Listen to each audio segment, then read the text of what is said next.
여러분 안녕하십니까? 주말 잘 보내셨습니까? 날이 바뀌어서 12월 8일 새벽이 되고 있습니다. 전우식입니다.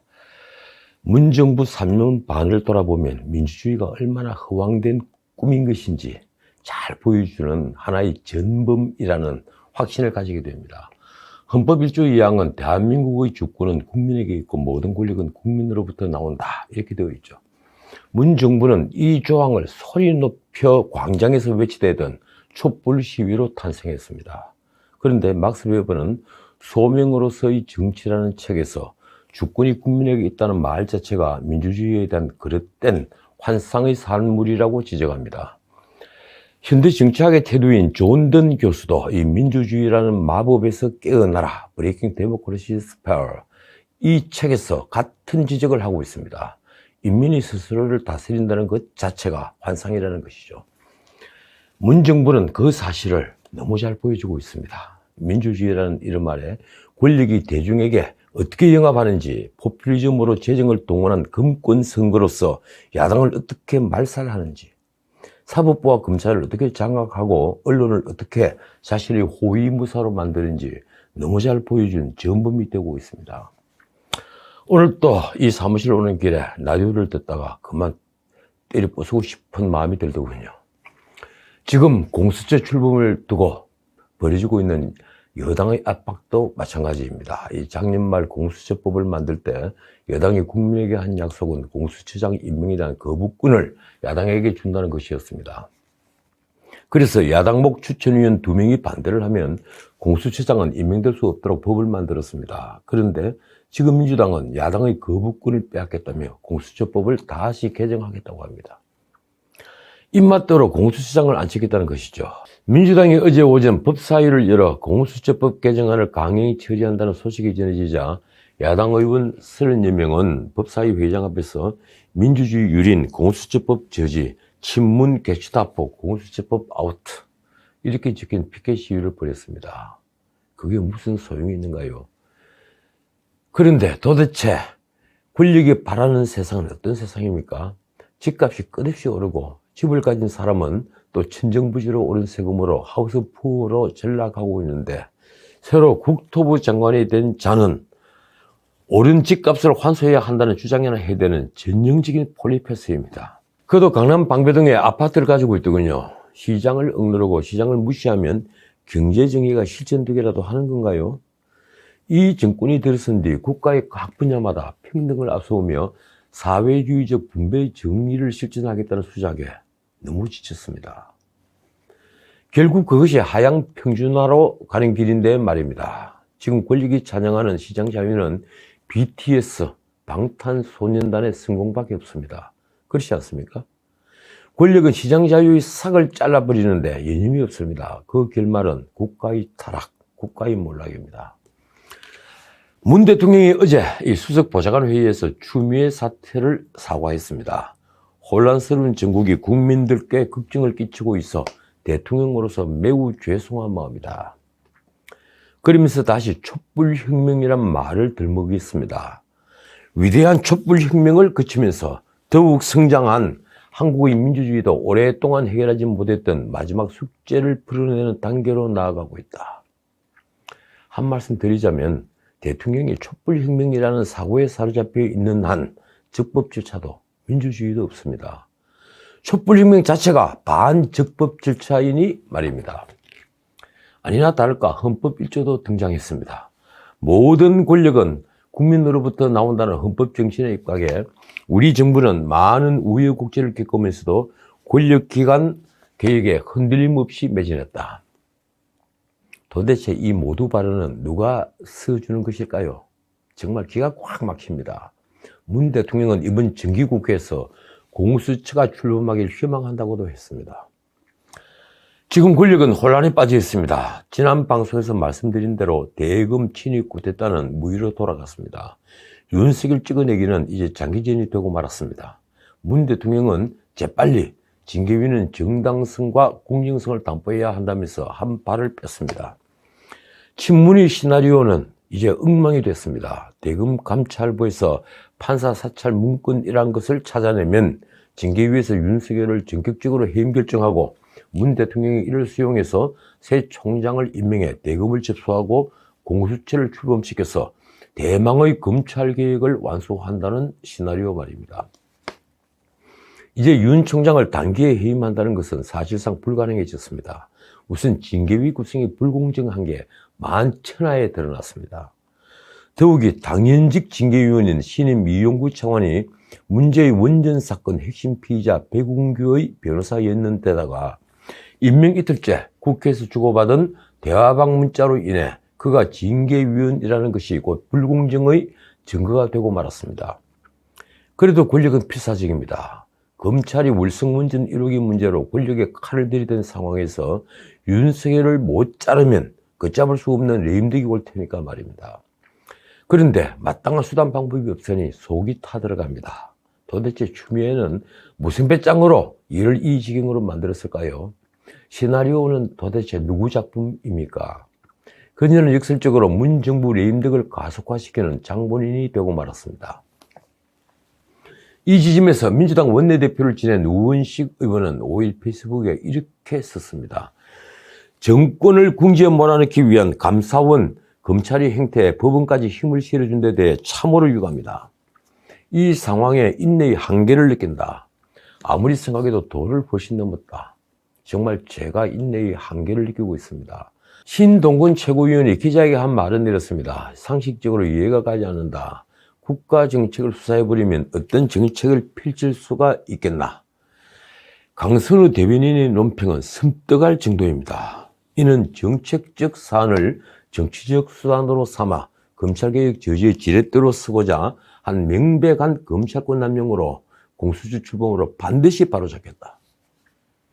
상식적으로 이해되지 않는다고 했는데 정말 그들이야말로 상식을 모르는 걸까요? 검찰이 수사하는 것이 탈원전 정책이 아니라 원전 조기 폐쇄를 목적으로 경제성 평가를 조작하고 관련 문서를 송계한 것이라는 것을 정말 몰라서 이러는 겁니까? 대변인은 공수처를 들먹이면서 협박성 발언을 서슴지 않았습니다. 이게 정말 이 나라 집권 여당의 수준입니까? 물론 산업부 공무원들이 구속돼서는 이제 윗선을 캐면 행동책임 서기관에게 신내림을 한 신이 누구인지 드러나겠죠. 백운규 전 장관과 최희종 전 청와대 비서관이 검찰에 소환되면 권력은 턱 밑까지 치고 들어오는 검찰의 칼날을 피하기 어려울 겁니다. 그들이 직권남용을 한 신은 아닐 테니 말입니다.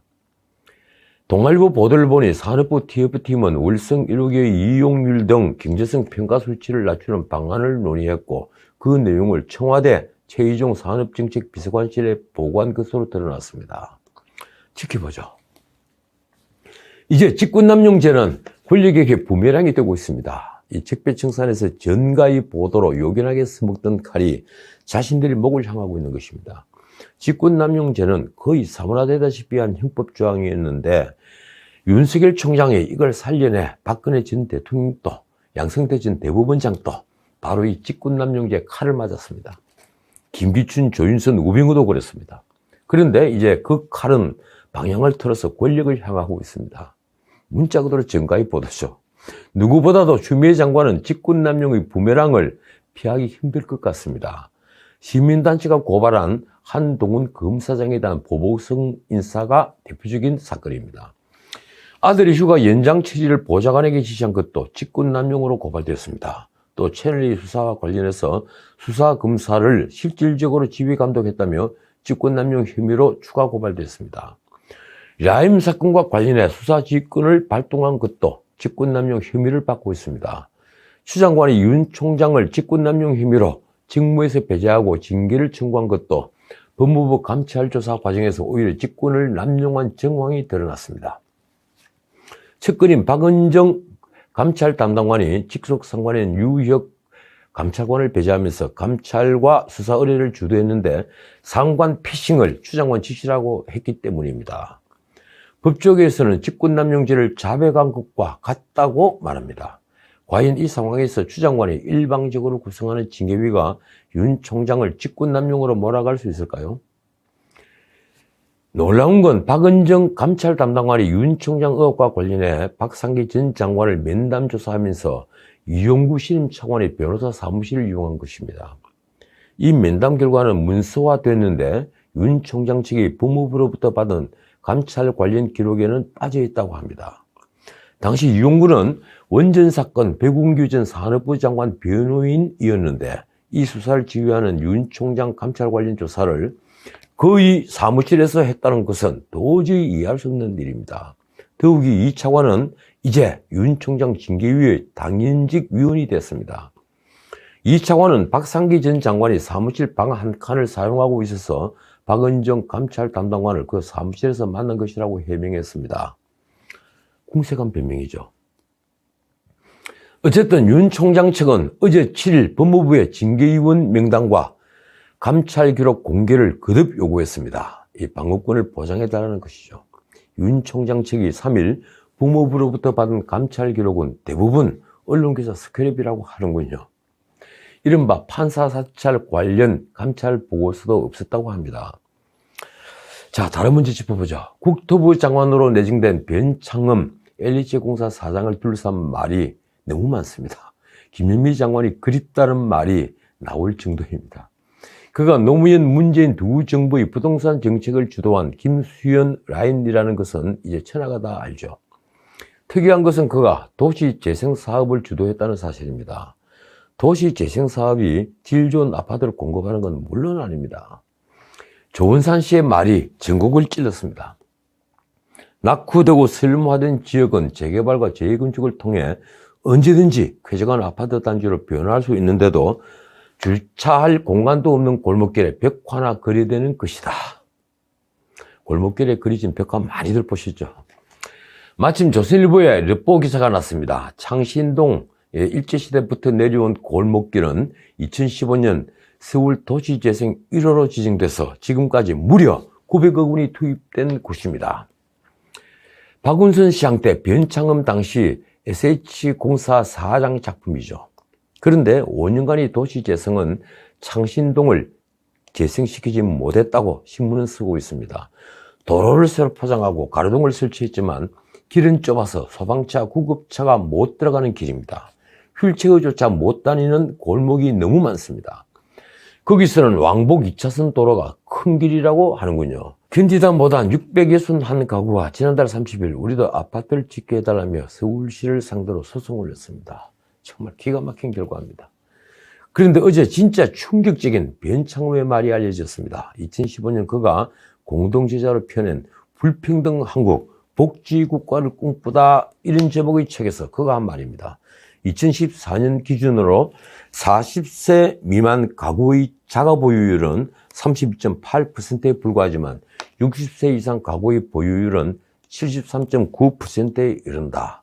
자가 보유율이 높을수록 주택가격 하락에 저항하는 보수적 성향을 띨 확률이 높다. 자가 보유율이 30대에 낮은 것은 당연한 것 아닙니까?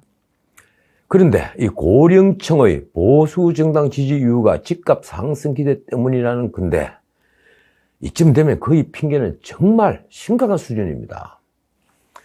누구든 노력하고 근검 전략에서 가정을 꾸리고 집을 장만하면 나이가 들면서 보수적으로 바뀌는 것은 어찌할 수가 없습니다. 그걸 주택가격 하락에 저항하는 보수적 성향이라고 하는 건가요?